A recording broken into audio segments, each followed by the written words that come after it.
പാകിസ്ഥാന് വീണ്ടും ഇന്ത്യയുടെ ഓർമ്മപ്പെടുത്തൽ. ഓരോ ഇഞ്ചും ബ്രഹ്മോസ് മിസൈലിന്റെ പരിധിയിലാണെന്ന് പ്രതിരോധ മന്ത്രി രാജ്നാഥ് സിംഗ്. ഓപ്പറേഷൻ സിന്ദൂർ ഇന്ത്യയുടെ സൈനിക ശേഷിയുടെ ട്രെയിലർ മാത്രമാണെന്നും അദ്ദേഹം പറഞ്ഞു. ഇന്ത്യ തദ്ദേശീയമായി നിർമ്മിച്ച ബ്രഹ്മോസ് മിസൈലുകളുടെ ആദ്യ ബാച്ച് സൈന്യത്തിന് കൈമാറി. ലക്നൌ പ്ലാന്റിൽ പ്രതിവർഷം 100ഓളം ബ്രഹ്മോസ് മിസൈലുകളാണ് നിർമ്മിക്കുന്നത്.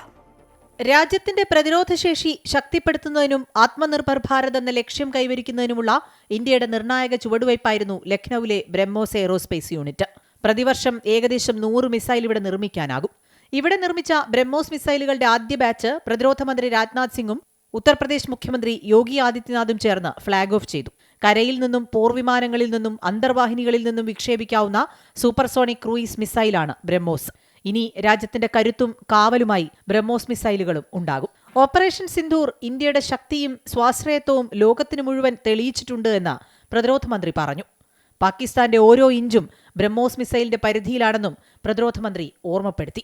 പാകിസ്ഥാൻ की जहां तक बात है तो अब उसकी एक इंच जमीन हमारी ब्रह्मोस की पहुंच में है और ऑपरेशन सिंदूर में जो हुआ वह तो सिर्फ ट्रेलर था मेरे साथियों.